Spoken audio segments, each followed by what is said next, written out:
मेनू दिखाओ। उपन्यास ऑनलाइन पूरा पढ़े। उपन्यास बिन। उपन्यास सर्वनाश का लोहार अध्याय 176। अस्पष्ट भविष्यवाणी। गुणप्रिय पाठकों, अधिक अध्यायों के अनुवाद में हमारी टीम की सहायता के लिए यहाँ दान करें। URL। सर्वनाश का लोहार 176। अस्पष्ट भविष्यवाणी। पब फ्यूचर द्वारा विज्ञापन। क्लर्क सेठ को एक आलीशान डाइनिंग हॉल में ले गया। टेबल पर पहले से ही दो लोग बैठे थे, सैमुअल और एक खूबसूरत महिला। उसकी त्वचा चिकनी थी और उसकी आंखें चमकीली थीं। सेठ उसकी उम्र का अंदाजा भी नहीं लगा सकता था, लेकिन वो परिपक्व आकर्षण से भरपूर थी।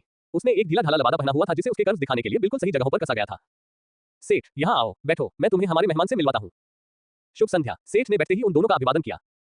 शुभ संध्या, उसने मुस्कुराते हुए और स्पष्ट मधुर आवाज में उत्तर दिया। सेठ, ये चर्च की अनुबंधित ज्योतिषी लिजा है। आपसे मिलकर बहुत अच्छा लगा, मी स्मिथ। उसकी मधुर आवाज और दोस्ताना व्यवहार के बावजूद सेठ को उसके प्रति कुछ भी महसूस नहीं हुआ। सचमुच कुछ भी नहीं, मानो वह कोई रोबोट हो। वह लगभग अलौकिक या अलग थलग महसूस कर रही थी। उसके हाव भाव से ऐसा लग रहा था मानो उसका मन यहाँ नहीं बल्कि कहीं दूर था, और वह बस यहाँ और अभी को देख रही थी। हाँ हाँ, आपसे मिलकर अच्छा लगा, मिस लिजा। सेठ ने अजीब तरीके से जवाब दिया। उसे नहीं पता था कि उसे उसकी अजीब हरकतों से कैसे निपटना चाहिए, इसलिए उसने सिर्फ खाने पर ध्यान दिया, जबकि सैमुअल ने बात करने का काम संभाला। उन्होंने उसकी प्रशंसा की और बताया कि वह किसी जादू संस्थान के शीर्ष स्नातकों में से एक थी और उसका गुरु एक बहुत प्रसिद्ध ऑगर था, जिसे अक्सर अन्य दुनिया के कुछ सर्वोच्च राजाओं द्वारा काम पर रखा जाता था। चूंकि सेठ का ध्यान भोजन पर था और वह केवल एक कान से सुन रहा था, इसलिए उसने लिजा के मुखौटे में दो दरारें नहीं देखी। जब सैमुअल उसकी तारीफ करता रहा और उसकी कुछ उपलब्धियों के बारे में बताता रहा तो वह थोड़ी शर्मिंदा हुई। दूसरी बार जब उसने सेठ को खाने की मेज की चीजों को नष्ट करते देखा, ऐसा नहीं था कि उसके व्यवहार में कोई कमी थी या वह खाने में लापरवाह था। खाना उसकी आंखों के सामने से इतनी तेजी से गायब होता जा रहा था कि मानो कोई जादू चल रहा हो। और इसमें कुछ परेशानी भी थी क्योंकि उसे ऐसा लग रहा था कि यह हमेशा तब होता है जब वह ध्यान नहीं देती। एक पल में सेठ के सामने मीट और चावल से भरी एक पूरी डिश थी और वह सामान्य रूप से खा रहा था, और अगली बार जब उसने देखा तो वही खाली डिश थी, और उसे यकीन था कि यह सिर्फ कुछ पलों की अवधि थी।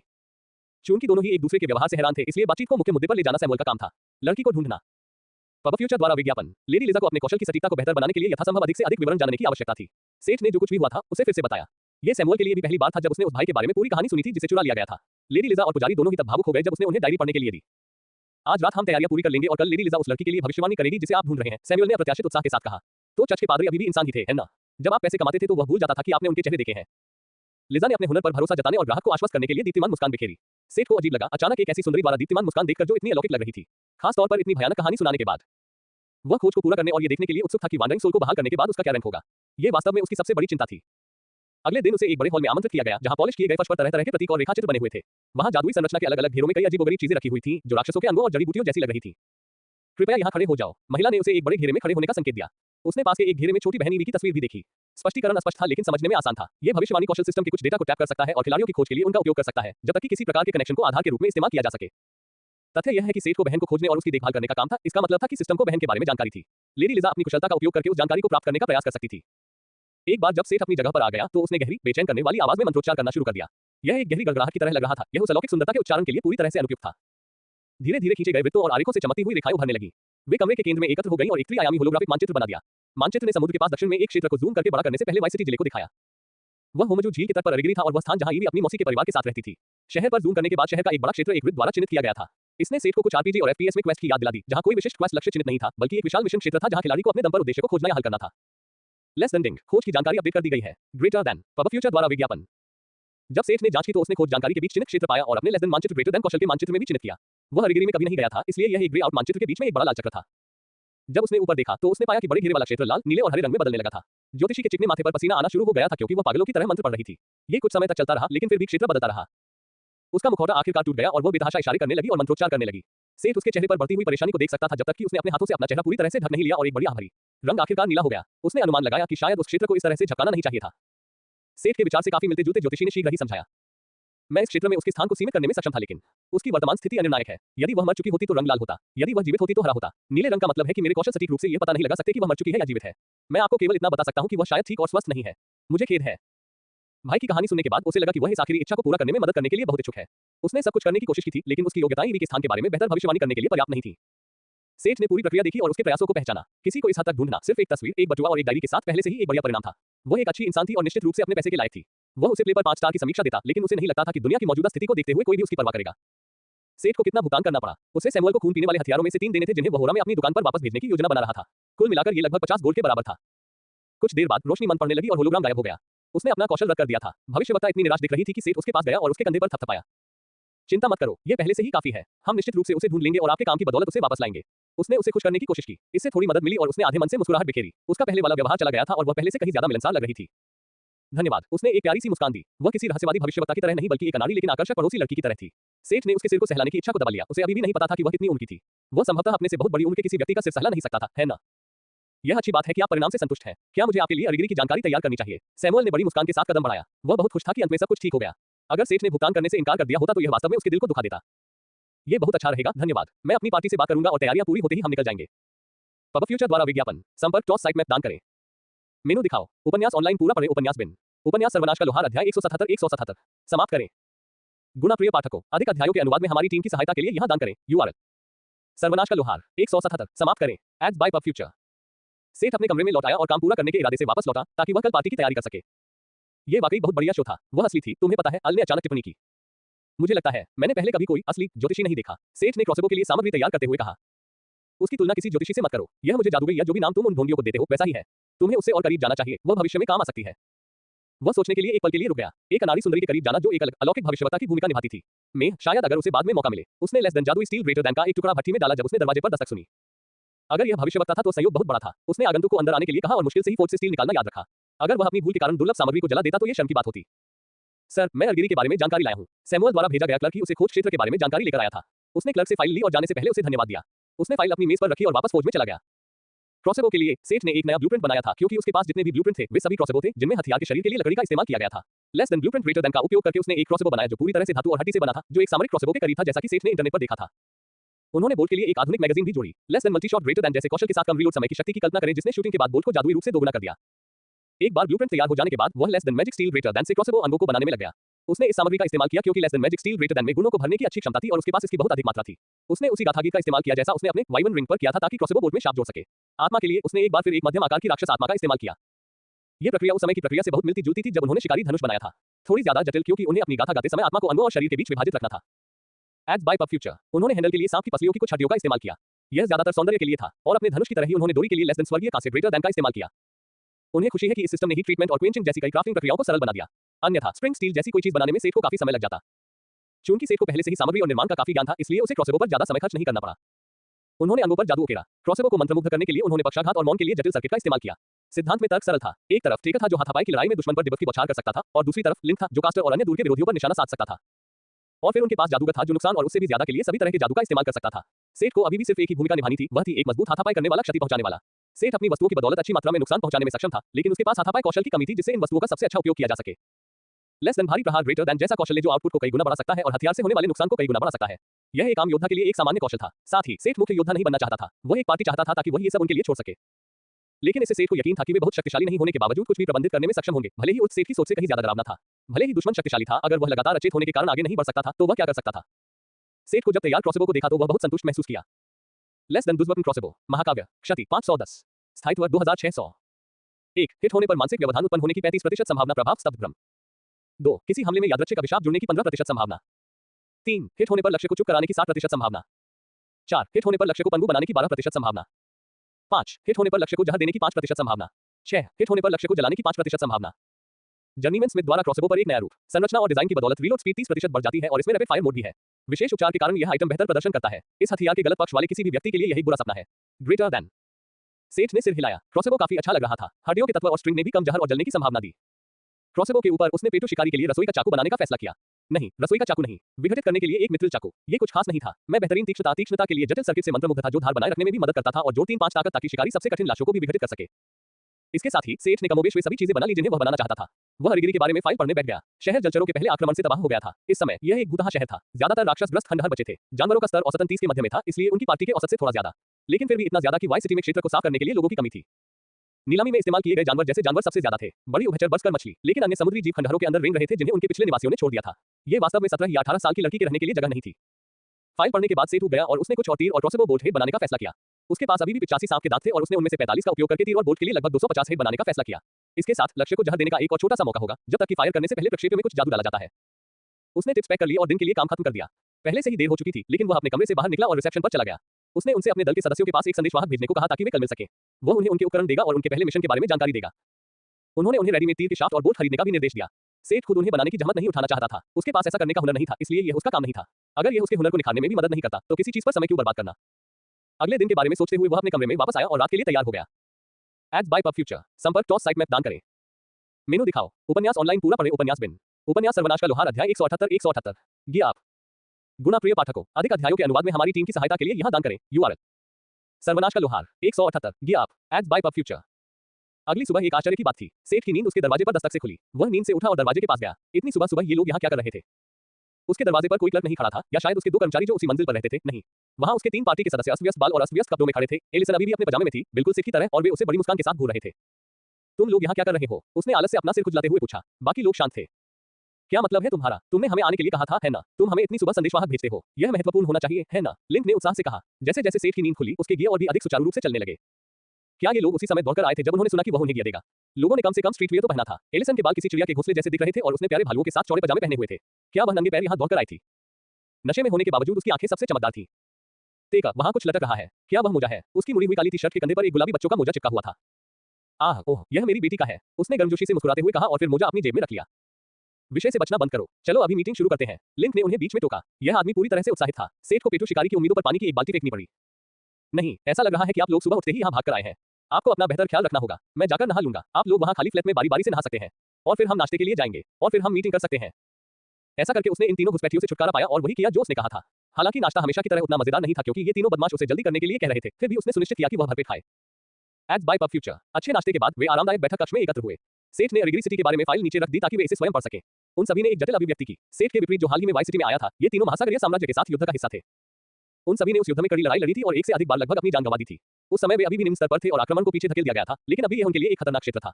इसके अलावा जलीय शत्रुओं के बारे में थोड़ा आघात भी था। लेकिन उनमें से किसी ने भी शिकायत नहीं की या जाने से मना नहीं किया। इसे अच्छे तरीके से कहें तो वे भाई की अपनी बहन के पास लौटने की जिद से प्रभावित हुए। यथार्थवादी तरीके से कहें तो सेठ नेता था और वह व्यक्ति था जिसने उन्हें बहुत सारे लाभ प्रदान किए। और पावर अप के बाद वापस आने और उन राक्षसों से बदला लेने का विचार जिन्होंने उन्हें उनके शुरुआती दिनों में डरा दिया था, भी कोई छोटी प्रेरणा नहीं थी। ठीक है, क्या हम उपकरण वितरण पर आए? मेज के चारों ओर की आंखें अलाव की तरह चमक उठी। चलो टेकर से शुरू करते हैं क्योंकि उसके पास पहले से ही कवच तैयार है।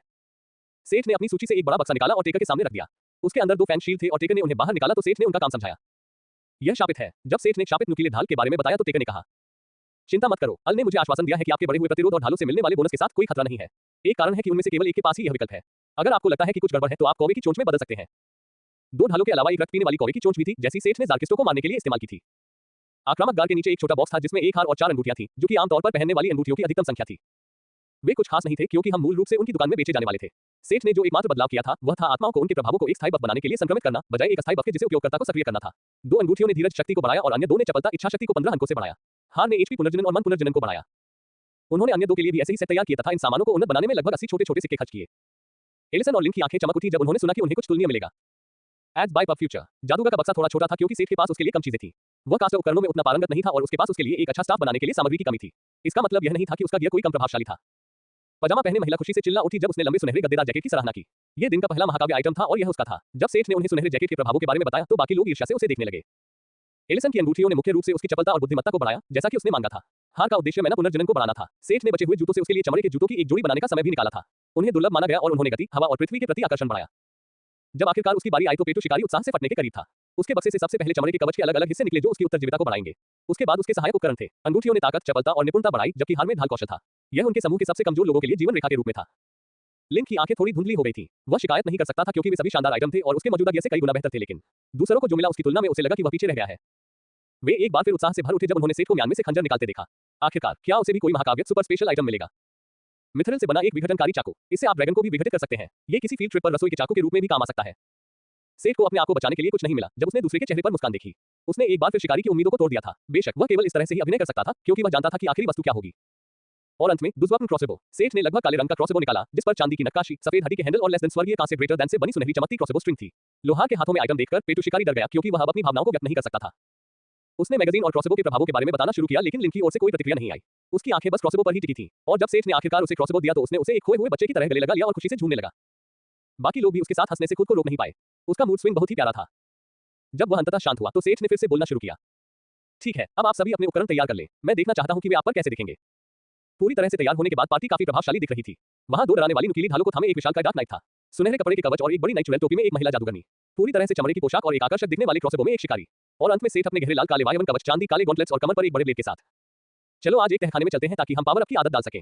मुझे लगता है कि हम परसों अरिगिरी के लिए रवाना हो सकते हैं। Ads by PubFuture. संपर्क टॉस साइट में दान करें, मेनू दिखाओ। उपन्यास ऑनलाइन पूरा पढ़े। उपन्यास बिन। उपन्यास सर्वनाश का लोहार अध्याय 179 पावर अप। गुणा प्रिय पाठकों, अधिक अध्यायों के अनुवाद में हमारी टीम की सहायता के लिए यहाँ दान करें। URL सर्वनाश का लोहार 179 पावर अप पब फ्यूचर द्वारा विज्ञापन। इस बार सेठ ने पार्टी को 30 के औसत स्तर वाले कालकोठरी में ले गया। उसे यकीन था कि नए उपकरणों के साथ उन्हें कोई समस्या नहीं होगी। यहाँ वे आखिरकार कुछ अनुभव भी हासिल कर सकेंगे। पिछली बार जब वे गिल्ड में गए थे तब से कालकोठरियों में विकल्पों की सीमा बढ़ गई थी और अब निचले स्तरों में ज्यादा कालकोठरियां थीं। ऐसा लग रहा था कि लोगों को ये समझ में आने लगा था कि इन कालकोठरियों को खुला रखना फायदेमंद है, खतरा नहीं। ये सेठ के लिए एक अच्छा संकेत था क्योंकि इसका मतलब था कि लोगों का औसत स्तर जल्द ही बढ़ना शुरू हो जाएगा और साथ ही सामग्री की गुणवत्ता भी बढ़ेगी। उच्च स्तरों पर अधिक लोगों के साथ बेहतर उपकरणों की मांग भी बढ़ेगी। खिलाड़ियों को तेजी से स्तर हासिल करने के लिए अच्छे उपकरणों की आवश्यकता होती है। ये केवल उतना ही महत्वपूर्ण होता जाता है जितना अधिक स्तर बढ़ता जाता है। कालकोठरी एक अपार्टमेंट बिल्डिंग थी जिसमें छिपकलियों से भरा हुआ था। सेटिंग बहुत अजीब लग रही थी। क्या छिपकलियों को दलदल में नहीं होना चाहिए था? आमतौर पर अपार्टमेंट में लाश और अन्य मानवीय दुश्मनों की उम्मीद की जाती है ना? ये सिर्फ सेठ की ही बात नहीं थी, पार्टी के बाकी लोग भी इससे भ्रमित थे। कालकोठरी तकनीकी रूप से एक सामान्य अपार्टमेंट बिल्डिंग थी, लेकिन जब वे अंदर गए तो उन्होंने देखा कि कीचड़, काई, घोंसले और अंडे की बोरियां अन्यथा अपरिवर्तित दीवारों से चिपकी हुई थी। सेठ ने अनुमान लगाया कि हर कालकोठरी अच्छी और विषयगत रूप से उपयुक्त नहीं हो सकती। उसने दूर से ही अंडे की बोरियों को जला दिया। उसे नहीं पता था कि यह सही कदम था या नहीं, लेकिन उसके गेम की प्रवृत्ति ने उसे बताया कि उनमें केवल घिनौनी चीजें ही हो सकती हैं, और वह वास्तव में घिनौनी चीजों से घिरना नहीं चाहता था। छिपकली के लोग मूल रूप से कठिन प्रतिद्वंद्वी थे। उनके शल्य प्राकृतिक कवच के रूप में काम करते थे और उनमें जबरदस्त ताकत और चपलता थी। आमतौर पर केवल गिल्ड और शिकारी संघ की कुल टीमें ही झुंड को प्रशिक्षित करने और उन्हें मारने के लिए इन कालकोठरी में प्रवेश करती थी। Talk talk talk talk. दालान के अंत में 4 छिपकली आदमी गिर पड़े, या तो अचेत, लकवाग्रस्त या बेहोश। उनमें से एक को कमजोरी का अभिशाप था और दूसरा थोड़ा जल गया था। जब से वे अंदर आए, ये दृश्य बार-बार होने लगा। पेटू शिकारी के पास स्वाभाविक रूप से उच्च भाग्य का आंकड़ा था, जिसका मतलब था कि लगभग हर मुठभेड़ इस तरह समाप्त हो गई। सेठ ने वाइवन ब्लेड को दूर रख दिया था और माइंड डेके को सुसज्जित किया था। उन्होंने एलिसन के साथ दूर से उन्हें खत्म करने का काम साझा किया, जबकि टेकर और पफल्स ने पार्टी की रक्षा की। क्या सेठ ने इसे थोड़ा ज्यादा कर दिया था? उसे ड्रैगनमाइट जैसी चीजों का इस्तेमाल करने का मौका भी नहीं मिला, क्योंकि अगर कोई भी हाथापाई की सीमा में आती भी तो टेकर उसे हथियार बदलने से पहले ही चकनाचूर कर देता। बेशक यह अजीब लगेगा अगर सेठ ने आसान अनुभव के बारे में शिकायत की, लेकिन क्या ये वाकई ठीक था? शुरुआत में तो यह मजेदार था, लेकिन अब ऐसा लग रहा था कि वे कमजोरों को धमका रहे हैं। इसका मतलब ये भी था कि सैद्धांतिक रूप से वे अपने स्तर और शारीरिक बनावट के राक्षसों से आसानी से निपटने में सक्षम थे। इससे कालकोठरी में मौजूद जाल सबसे बड़ा खतरा बन गए। किसी अपार्टमेंट बिल्डिंग में जहरीले डार्ट, गड्ढे या पिस्टन जैसे जाल की उम्मीद नहीं की जा सकती, लेकिन वे वहां थे। सफेद टाइलों से ढके दालान में गलत टाइल पर पैर रखने से अचानक एक बड़ा पत्थर लुढ़ककर उनकी ओर आ सकता था। पब फ्यूचर द्वारा विज्ञापन। एलिसन और लिंक की बदौलत ही वे कुचले या तिरछे नहीं हुए। एलिसन डंगोन स्कैन का उपयोग करने में सक्षम थी, जो जाल ट्रिगर और खजाने की छाती जैसी विसंगतियों को प्रकट कर सकती थी, लेकिन इसकी केवल 45% सटीकता थी। जाल का पता लगाने और विशेष रूप से उसे निष्क्रिय करने में पेटू शिकारी का कौशल अमूल्य था। खजाने की पेटियों का जिक्र करते हुए उन्होंने पाया कि उनमें से कुछ में विभिन्न औषधियां और कबाड़ था। वे उन्हें बेच सकते थे, लेकिन सेठ के लिए सबसे उपयोगी चीज अभी भी छोटी आत्माएं थी जो यहाँ वहां गिरती रहती थी। यह अफसोस की बात थी कि कमरे केवल रहने की जगह की तरह दिखते थे, लेकिन वहां कुछ भी नहीं था जिसे वे भोजन या घरेलू सामान की तरह इकट्ठा कर सकें। इसके अलावा अनुभव। छिपकली के आदमियों ने सेठ को 0.5 से 2% अनुभव दिया। पर्याप्त भीड़ के साथ वह आसानी से इस गति से आगे बढ़ सकता था। यह शर्म की बात थी कि कालकोठरी की रखवाली करने वाले 60 से ज्यादा छिपकली के आदमी नहीं थे। मुख्य बाधा वास्तव में जाल थे, जबकि राक्षस इमारत की 20 मंजिलों में फैले हुए थे। पार्टी के लिए सबसे बड़ा लाभ शायद छिपकली के शवों के अलावा अनुभव था। सेठ को कुछ भी दिलचस्प नहीं लगा क्योंकि उनके चमड़े की रेटिंग बहुत कम थी। फिर भी लिंक ने लगन से लाशों को अलग किया और सामग्री को दूर रखा। जाहिर है, मांस को पकाने की क्षमता थी और उनके कुछ अंगों का उपयोग जलश्वास, जहर और मारक औषधियों जैसे कीमिया के लिए किया जाता था। चूंकि उन्होंने एलिसन को कीमिया सीखने की योजना बनाई थी, इसलिए काम की हर चीज को संग्रहित कर लिया गया था। जिस चीज की उन्हें जरूरत नहीं थी, उसे कालकोठरी से बाहर निकलने के बाद बेच दिया जाता। 19 मंजिलों तक पहुंचने और अनगिनत कमरों और अपार्टमेंटों की जांच करने के बाद वे आखिरकार बॉस की मंजिल के सामने पहुंच गए। यहाँ उन्हें उपचार का एक झरना मिला। हालांकि उन्हें इसकी जरूरत नहीं थी, लेकिन इस पहल की सराहना की गई। पानी के कुछ घूंट पीने से उनकी थकान दूर हो गई और वे फिर से स्वस्थ हो गए। चलो थोड़ा आराम करते हैं, क्या मैं कुछ पकाऊं? लिंक ने अचानक सुझाव दिया। सेठ ने कभी भी खाने के लिए मना नहीं किया और बाकी लोग भी तुरंत सहमत हो गए। रसोई द्वारा बनाया गया कुछ बढ़िया खाना खाने से बॉस के साथ उनकी लड़ाई कम हो सकती थी।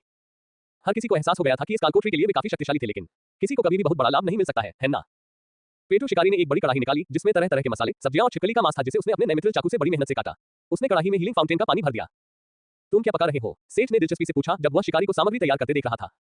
मैं एक स्टू बनाने जा रहा हूँ। इसमें थोड़ा समय लग सकता है, लेकिन संभावना अधिक है कि मैं एक स्थायी बफ वाला भोजन बना सकूं।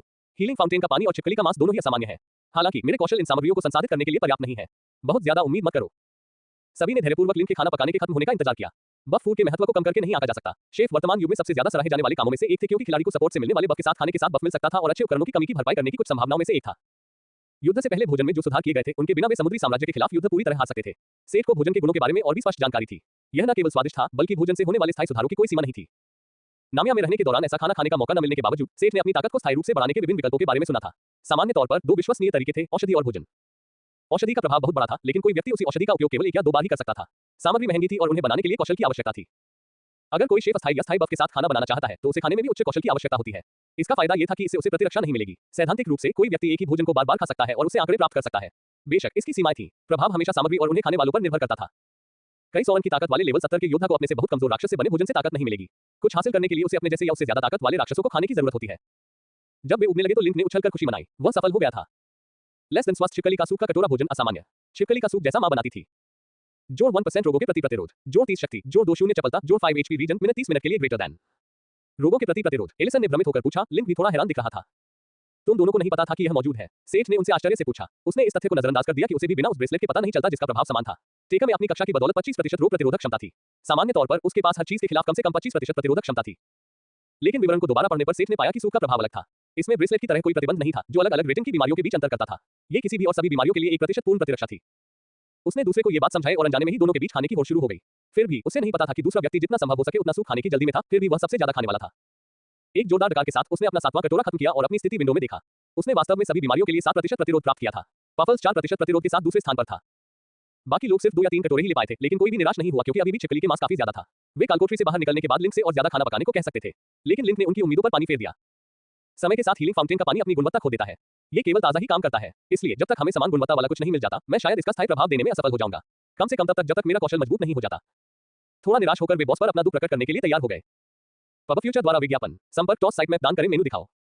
उपन्यास ऑनलाइन पूरा पढ़े उपन्यास बिन। उपन्यास सर्वनाश का लोहार अध्याय 180 फाड़ डालो। गुना प्रिय पाठकों, अधिक अध्यायों के अनुवाद में हमारी टीम की सहायता के लिए यहां दान करें। URL सर्वनाश का लोहार 180 फाड़ 2 पब फ्यूचर द्वारा विज्ञापन। छत के नीचे सबसे ऊंची मंजिल 20वीं मंजिल पर एक चौड़ा हॉल था। सीढ़ियों के सामने की दीवार पर कालकोठरी का केंद्र चमक रहा था, जिस पर वे अभी चढ़े थे। उनके और केंद्र के बीच एक विशालकाय छिपकली आदमी था। वह सामान्य छिपकली आदमी से लगभग 2 गुना बड़ा था, इसलिए उसकी ऊंचाई लगभग 4 मीटर थी। इसने वास्तव में एक प्रकार का बर्बर चमड़े का कवच और एक विशाल एकल धार वाली तलवार पहनी हुई थी, जिसकी धार नुकीली थी। इसने उनका स्वागत एक ऐसी दहाड़ के साथ किया जिससे पूरा फर्श हिल गया। यह दहाड़ना बंद ही नहीं हुआ था कि इसे चुप कराने के लिए बोल्टों की एक लहर उनके रास्ते में भेजी गई। उन्हें आश्चर्य हुआ कि यह काम नहीं आया। विशालकाय छिपकली से टकराने से ठीक पहले वे एक अदृश्य ढाल से विक्षेपित हो गए। विशालकाय बॉस के पीछे एक फटे हुए भूरे रंग के लबादे में एक बूढ़ा छिपकली आदमी छिपा हुआ था। उसने अपने योद्धा के लिए एक ढाल बनाई थी। यह संभवतः कालकोठरी का मालिक था। Less than boss lizardman chief स्तर 33 greater than less than elite lizardman shaman love 0.35 greater than. सेठ ने इसके बारे में सुना था, लेकिन कभी अनुभव नहीं किया कि डेंगोन मास्टर बॉस के साथ मिलकर लड़ता है। चूंकि बोल्ट को पीछे के सपोर्ट मैच द्वारा डिफ्यूज कर दिया गया था, इसलिए यह नियमित पार्टी प्ले का समय था। टेका, क्या तुम बड़े आदमी पर कब्जा कर सकते हो? जरूर, बड़े आदमी ने उत्साह से कहा। टेका ने अपना हेलमेट पहना और आगे बढ़ा। सेट पूरा होने के साथ ही डार्क नाइट आर्मर का सेट प्रभाव सक्रिय हो गया। चूंकि वे एक कुलीन और एक बॉस का सामना कर रहे थे, इसलिए वे भयभीत नहीं थे, लेकिन फिर भी कमजोर थे। सरदार ने टैंक की हरकतों को एक चुनौती के रूप में समझा और 2 ढालों वाले शूरवीर पर ध्यान केंद्रित किया। एलिसन, तुम जादू का ध्यान रखो। मैं और लिंक जादूगर पर ध्यान केंद्रित करेंगे। एलिसन ने जादू करना शुरू कर दिया, जबकि सेठ और लिंक ने शमन पर अपने दूर के हमलों पर ध्यान केंद्रित किया। चूंकि उसे उनके हमलों से बचना और उन्हें रोकना था, इसलिए वह टेका के खिलाफ लड़ाई में टैंक की मदद करने में असमर्थ था। सेठ ड्रैगन माइट का इस्तेमाल कर सकता था, लेकिन उसके पास ऐसा न करने का एक अच्छा कारण था। अगर वह इस कौशल से हर छोटी-मोटी लड़ाई को सुलझाता और प्रतिद्वंद्वी को पछाड़ देता, तो पार्टी कमजोर हो जाती। साथ मिलकर काम करने के अनुभव के बिना वे बर्बाद हो जाते अगर एक दिन उनका सामना ऐसे प्रतिद्वंद्वी से होता जो ड्रैगन माइट से प्रतिरक्षित होता। पब फ्यूचर द्वारा विज्ञापन। चूंकि यह मुकाबला खतरनाक नहीं था, इसलिए यह प्रशिक्षण का अच्छा मौका था। अपने नए गियर में टेका कुल ताकत में विशाल छिपकली को टक्कर देने में सक्षम था। दुर्भाग्य से वह वास्तव में नुकसान में कमी थी। सरदार की अपनी उच्च रक्षा और बॉस की स्थिति के कारण अधिकांश डिबफ में कम सक्रियता की संभावना थी और उन्हें ट्रिगर करना मुश्किल था। टेका की किस्मत इस नुकसान को दूर करने के लिए पर्याप्त नहीं थी। शमन ने सेठ के निशाने पर लगे तीरों को रोका और लिंक के वारों से बचते हुए लड़ाई को गतिरोध में बदल दिया। ये लड़ाई ज्यादा देर तक नहीं चली। उद्धरण चिन्ह ... दूर करो, उनके जादूगर ने चिल्लाया। एलिसन ने जादू करना समाप्त कर दिया और कमरे में हवा की एक हल्की लहर बह गई। जैसा कि नाम से पता चलता है, ये जादू था जिसने कमरे में सभी जादू को खत्म कर दिया और 10 सेकंड के लिए जादू के उपयोग में बाधा उत्पन्न की। जिस क्षण जादूगर ने अपनी ढाल खो दी, उसके फेफड़ों में माइंड देके और सिर में नाइटमेयर क्रॉसबो से चोट लगी। शमन को अंतिम सांस लेने का भी समय नहीं मिला था, क्योंकि वह सरदार को खून के प्यासे घुसपैठियों के एक समूह से निपटने के लिए पीछे छोड़कर गिर गया। उन्हें छिपकली आदमी को चीरने में ज्यादा समय नहीं लगा। पेटू शिकारी और टेका के साथ मिलकर काम करने से बॉस पर डिबफ जमा होने लगे। सेठ ने वाइवन ब्लेड से लेस होकर लगभग अचेत सरदार के पीछे चिपना शुरू कर दिया। एक झटके में उसने विशालकाय जानवर की पीठ के निचले हिस्से को काट दिया। लेसरेट, उसने सहज गति से ब्लेड को पुनः प्राप्त किया और सीधे नीचे वार करने के लिए कौशल को सक्रिय किया। इसने रक्त के एक बड़े विस्फोट में सरदार की पूंछ को काट दिया और सेठ को जोड़बंद ताकत मिली। एलिसन ने आखिरी वार को विंड ब्लेड से चुरा लिया, जिससे सरदार का सिर धड़ से अलग हो गया। सिरविहीन शरीर धीरे-धीरे घुटनों के बल नीचे झुका, फिर जोर से धड़ाम से फर्श पर गिर गया। पूरी लड़ाई 2 मिनट से भी कम समय तक चली। कोल लगभग रोना चाहता था। इसने एक हफ्ते पहले कालकोठरी को साफ करने के बाद इन होनहार चैंपियनों को बुलाया था। लिंक ने 2 लाशों को तराशने का काम शुरू कर दिया। शमन एक निराशाजनक मामला था, लेकिन चीफ्टेन सामग्री का एक बढ़िया स्रोत था। उसका चमड़ा असामान्य था, इसलिए सेठ वास्तव में उसे रखने के लिए तैयार था। हो, इस आदमी के पास वास्तव में एक था। लिंक अचानक खुश हो गया और एक खूनी अनियमित आकार का क्रिस्टल उठाया। एक जानवर को तो क्या? सेठ ने उलझन में पूछा। खुश होने की क्या बात थी? ये कोर ओरा में एक बहुत ही आम संसाधन थे और इन्हें किसी आइटम के जादू के लिए, शक्ति स्रोत या उपकरण के लिए एक शक्ति नाभिक के रूप में इस्तेमाल किया जा सकता था। उनकी गुणवत्ता के आधार पर वे अतिरिक्त प्रभाव भी ला सकते थे। पब फ्यूचर द्वारा विज्ञापन। लेकिन यही बात थी, ये सब गुणवत्ता पर निर्भर करता था। ज्यादातर कोर आम रत्नों की तुलना में सस्ते और अस्थिर विकल्प थे, और जो उपयोगी थे उनकी कीमत उनकी दुर्लभता के कारण ज्यादा थी। सेठ के पास बस बेहतर विकल्प थे और इसलिए उन्होंने ओरा में अपने समय के दौरान उनका कभी इस्तेमाल नहीं किया। सेठ के दृष्टिकोण से उसकी प्रतिक्रिया सामान्य थी, लेकिन पार्टी के बाकी लोग उसे आश्चर्य से देख रहे थे। तो क्या हुआ? यह एक जानवर का कोर है और एक बड़ा कोर। हम इसके लिए बहुत सारा पैसा कमा सकते हैं, शिकारी ने चिल्लाकर कहा। कुछ समझाने के बाद सेठ को समझ में आ गया कि क्या हो रहा था। ओरा में इन कोर का इस्तेमाल आमतौर पर किसी खास जादुई उपकरण के लिए शक्ति स्रोत के रूप में किया जाता था, लेकिन बस इतना ही। जानवर के कोर का इस्तेमाल करने के कई और बेहतर तरीके थे। उर्थ में स्थिति अलग थी, एक ऐसी दुनिया जिसमें तकनीकी प्रगति बहुत अधिक थी। लोग सभी प्रकार के उपकरणों के आदी थे और उन पर निर्भर थे। चूंकि उर्थ में अभी भी जादुई संरचनाओं के बारे में जानकारी नहीं थी जो बिना नाभिक के भी आसपास से ऊर्जा एकत्र कर सकती थी, इसलिए ये कोर जिन्हें बैटरी की तरह इस्तेमाल किया जा सकता था, तकनीक के पुनर्निर्माण की दिशा में पहला कदम थे। सरकार और संबंधित वर्गों के शोधकर्ताओं ने अपने शोध के लिए उन्हें खरीदने में बहुत रुचि दिखाई। इन संसाधनों को आसानी से प्राप्त करने वाले साहसी लोगों की संख्या और ताकत की कमी ने एक बार फिर कीमत बढ़ा दी। मुट्ठी के आकार वाला यह सामान्य रेटेड कोर एक असामान्य वस्तु जितना ही कीमती था, जिसकी कीमत लाखों में थी। आइटम्स का उल्लेख करते हुए दोनों ने कुछ आइटम्स भी गिरा दिए। शमन ने एक असामान्य क्रिस्टल क्षेत्र गिराया, जिससे कास्टिंग समय 10% कम हो गया और जादू की शक्ति 15% बढ़ गई। यह एलिसन के पास मौजूद उस क्षेत्र से बेहतर था, इसलिए यह उसके पास चला गया। इसने आम रैप भी गिराए, जिससे प्रति मिनट 10 से मैना पुनर्जनन बढ़ गया। वह इन्हें गोल्डन जैकेट के नीचे पहनने में सक्षम थी। सरदार ने अपना कवच और विशाल तलवार छोड़ दी। दोनों ही उनके काम के नहीं थे, लेकिन कवच दुर्लभ होने के कारण उन्हें बेचा जा सकता था। लाशों की सफाई के बाद कोर की लूटपाट शुरू हुई। कोर के सामने एक खजाना पहले से ही इंतजार कर रहा था। इसमें कुछ सोना, चांदी, औषधियां, एक खंजर और एक चक्र था। सेठ ने कोर को ब्लैकमेल करने की कोशिश की, लेकिन इस बार यह काम नहीं आया। इसने अब और कुछ नहीं उगला। हालांकि सेठ आश्वस्त था, इसका कारण ये हो सकता है कि पार्टियां नियमित रूप से इस बिंदु तक पहुंचने में कामयाब रहीं, इसलिए कोर टूट गया था। ये दोनों आइटम वास्तव में लोहे से बने एक सामान्य सेट थे। सेट का प्रभाव पहनने वाले की उपस्थिति को 5% तक कम करना था। सेठ केवल अपना सिर हिला सकता था, ये बेचने के लिए भी लगभग बहुत बुरा था। कालकोठरी कोर वास्तव में टूट सकता है। इसके साथ ही वे कालकोठरी से बाहर निकल गए। कोर खाली होने के बावजूद उन्होंने जो सामग्री एकत्र की थी और उनके जादूगर के लिए जो सामान था उसने गोता लगाने को सार्थक बना दिया। ठीक है, मुझे लगता है कि आप नई चीजों के आदी हो गए हैं। हमें कल ही निकलना चाहिए। क्या सभी लोग इससे सहमत हैं? सेठ ने वापसी के रास्ते में उनसे बात की। एरम, क्या हम शायद एक और दिन इंतजार कर सकते हैं? टेकन ने शर्मिंदा होकर पूछा। सेठ ने उसे सवालिया निगाहों से देखा। उसने उनके टैंक को बहुत भरोसेमंद आदमी माना था। शायद उसके पास कोई वजह थी। यात्रा में लगभग 1 सप्ताह लगेगा, है ना? मेरी दाई ने मुझे 1 सप्ताह के लिए छोड़ दिया था जब हम लापता हो गए थे और अब हमें किसी ऐसे व्यक्ति की तलाश है जो हमारे लौटने तक मेरी बेटी की देखभाल कर सके। पब फ्यूचर द्वारा विज्ञापन। संपर्क टॉस साइट मैप दान करें।